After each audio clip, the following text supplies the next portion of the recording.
Assalamualaikum warahmatullahi wabarakatuh. Perkenalkan nama saya Gading Nansal Wijaya, NPM 120310220082. Pada kesempatan kali ini, saya mempresentasikan analisis lingkungan komponen C dari perusahaan PT Pupuk Indonesia Persero. Dilanjut dulu kepada company overview-nya, yang dimana kita akan membahas sejarah dan identitas perusahaan, yakni PT Pupuk Indonesia Persero merupakan BUMN strategis di sektor pupuk dan solusi pertanian yang memiliki sejarah panjang sejak tahun 1959. Awal didirikannya sebagai PT Pupuk Sriwijaya pada 24 Desember 1959, yang perusahaan ini bertujuan untuk memenuhi kebutuhan pupuk dalam mendukung ketahanan pangan nasional. Kita lanjut kepada Organization for Implementing the Project. Di sini ada organization chart yang dimana struktur organisasi ini diawali dari RUPS, Rapat Umum Pemegang Saham, sebagai otoritas tertinggi yang menetapkan arah dan pengawasan perusahaan melalui peningkatan Dewan Komisaris dan Direksi. Di bawah RUPS ada komite Dewan Komisaris yang bertugas mengawasi kinerja perusahaan dan didukung oleh 6 komite, yang dimana ada komite audit, risiko, nominasi dan remunerasi, tata kelola terintegrasi, etik, serta investasi dan manajemen aset yang terintegrasi. Lalu dilanjut kepada struktur direksi dipimpin oleh direktur utama dan wakil direktur utama yang membawahi 7 direktorat fungsional: SDM, keuangan, manajemen risiko, produksi, pemasaran portofolio dan pengembangan usaha, serta transformasi bisnis. Masing-masing direktorat ini memiliki unit-unit kerja di bawahnya yang dipimpin oleh senior vice president untuk mengelola fungsi spesifik sesuai tanggung jawab direktoratnya. Kita lanjut kepada job description. Untuk Dewan Komisaris ini bertugas mengawasi dan memberikan nasihat kepada direksi terkait pengelolaan perusahaan agar sesuai prinsip tata kelola yang baik. Lalu Komite Audit ini mendukung pengawasan melalui evaluasi atas laporan keuangan, pengendalian internal, dan kepatuhan terhadap peraturan.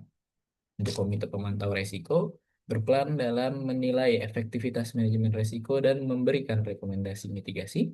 Komite Nominasi dan Remunerasi ini menangani proses seleksi, evaluasi kinerja, dan sistem remunerasi bagi anggota direksi dan komisaris. Komite Tata Kelola Terintegrasi ini tugasnya memastikan penerapan prinsip tata kelola yang konsisten di seluruh anak perusahaan. Lalu untuk direktur utama, yakni memimpin, mengarahkan, dan mengkoordinasikan seluruh aktivitas perusahaan, menyusun strategi korporat, serta menjamin pencapaian tujuan bisnis.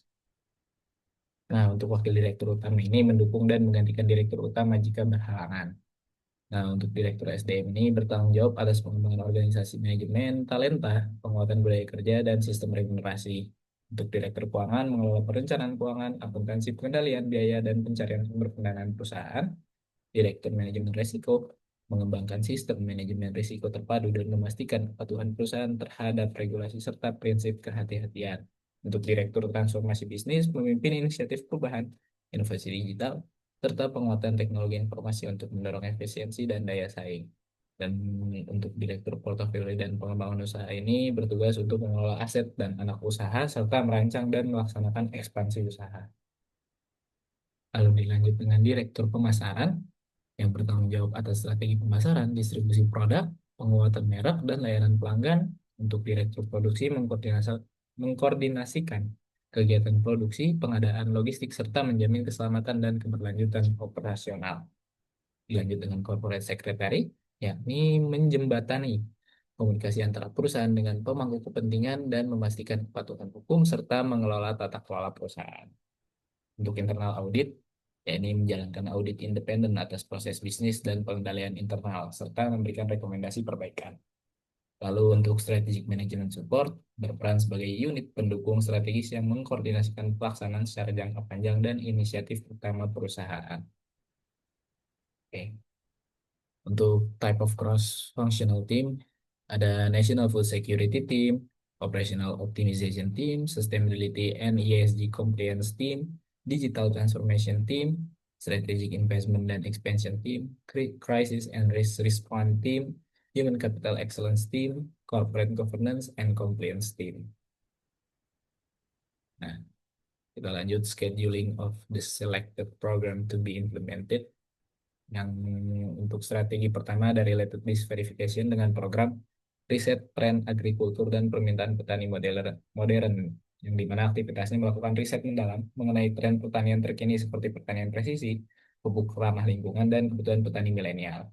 Untuk strategi forward integration, yang dimana programnya adalah branding dan desain gerai, yang dimana kegiatannya membangun branding pupuk Indonesia Agrimart dengan identitas yang modern, bersih, dan dekat dengan petani. Untuk strategi strategic alliances and joint ventures, yang dimana memiliki program ekspansi kolaborasi skala nasional yang berkegiatan uji coba setelah dari uji coba tersebut sukses, yakni kegiatannya memperluas kolaborasi ke wilayah pertanian lain di seluruh Indonesia. Nah, untuk people, Departemen Responsible to Implement Programs-nya, di programnya ada riset peluang produk inovatif dari Departemen Marketing, Customer Insight, Business Development, Corporate Strategy, Data Analytics Unit, terus Branding dan Desain Gerai, ada Departemen Corporate Communication, Retail Branding, Facility Design. Lalu untuk program ekspansi kolaborasi skala nasional, ada Departemen Business Partnership, Regional Expansion, dan Corporate Strategy. Nah, untuk budget sendiri di program disverifikasi produk berbasis inovasi pertanian ini kurang lebih budgetnya sekitar 4 miliar 175 juta. Dan untuk program membuka gerai layanan pupuk Indonesia Agrimart budgetnya 2,9 miliar. Dan untuk kolaborasi dengan startup agritech koperasi dan lembaga riset budgetnya sebesar 2,6 miliar. Dan untuk totalnya menjadi 9 miliar 675 juta rupiah. Nah, untuk prosedurnya, untuk program pertama yang disverifikasi produk berbasis tren ini, untuk riset tren dan pasar dan konsumen memiliki budget 250 juta, yang dimana kegiatannya menganalisis tren penggunaan pupuk organik atau hayati melalui survei petani, data e-commerce pertanian, serta regulasi pemerintah terbaru. Dan untuk identifikasi kekuatan internal, budgetnya sebesar 100 juta, dengan aktivitas mengevaluasi aset, kapasitas pabrik, distribusi nasional, dan keahlian teknis. Untuk pengembangan produk baru berbudget 800 juta, yang dimana mengembangkan formulasi pupuk hayati yang slow release atau pupuk dengan mikroba lokal. Nah, untuk uji coba dan feedback sebesar 300 juta untuk budgetnya, yang dimana kegiatannya menguji coba pada lapangan langsung di beberapa daerah dan mengumpulkan feedback teknis dari petani. Dan untuk program branding dan promosi memiliki budget 500 juta, yang dimana berguna untuk membangun citra produk yang ramah lingkungan dan melakukan kampanye digital. Dan untuk total budgetnya sebesar 1,950 miliar. 1 miliar 950 juta. Dan kegiatan ini dari kuartal pertama 2025 sampai kuartal ketiga 2026. Nah, untuk program yang kedua, membuka gerai layanan pupuk Indonesia Agrimart ini untuk riset pasar dan analisis potensi gerai agro input ini, yang bertugas melakukan riset untuk mengetahui potensi pendirian gerai penjualan langsung di daerah strategis, permintaan petani, lokasi, preferensi produk pupuk, dan saprodi. Untuk pengembangan konsep gerai dan produk, berkegiatan merancang konsep gerai agro input terpadu yang menawarkan produk pupuk, pestisida, dan layanan konsultasi pertanian, yang dimana menentukan daftar produk unggulan untuk dijual. Dilanjut dengan desain branding dan edukasi konsumen, yang dimana berkegiatan mengembangkan branding gerai dengan pendekatan edukatif yang menyediakan konten edukasi pemupukan berimbang di media sosial dan visual di gerai. Untuk program pembangunan dan persiapan gerai percontohan, berkegiatan membangun gerai pertama di daerah sentra produksi pangan, yang mengadakan peralatan serta pelatihan tugas gerai untuk memberikan layanan informasi pertanian.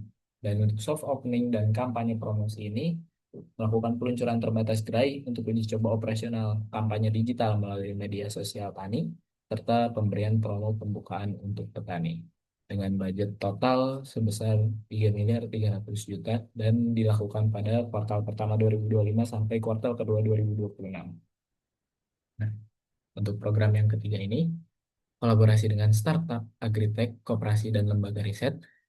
Untuk program pertamanya, identifikasi mitra potensial, yakni mengidentifikasi startup agritech, koperasi petani, dan lembaga riset yang potensial untuk kolaborasi dengan fokus pada teknologi pertanian presisi, distribusi pupuk, dan pengembangan produk inovatif. Untuk penyusunan konsep kolaborasi, yakni berkegiatan menyusun konsep kolaborasi yang mencakup model bisnis, peran masing-masing pihak, serta aspek hukum dan risiko. Lalu untuk program penandatanganan MOU, yakni menyusun dan menandatangani nota kesepahaman, yakni MOU, dengan mitra terpilih untuk memulai kolaborasi resmi. Untuk pilot project dan proof of concept, yakni melaksanakan proyek percontohan untuk menguji konsep kolaborasi, seperti penggunaan teknologi pertanian presisi di lahan petani mitra. Lalu untuk promosi bersama dan edukasi petani, yakni melakukan kampanye edukasi dan promosi bersama mitra untuk meningkatkan adopsi teknologi dan praktik pertanian. Dengan total budget sebesar 1.250.000.000 yang dilakukan pada kuartal pertama tahun 2025 sampai kuartal ketiga tahun 2025. Nah, cukup sekian presentasi analisis lingkungan komponen dari saya. Kurang lebihnya mohon maaf. Wassalamualaikum warahmatullahi wabarakatuh.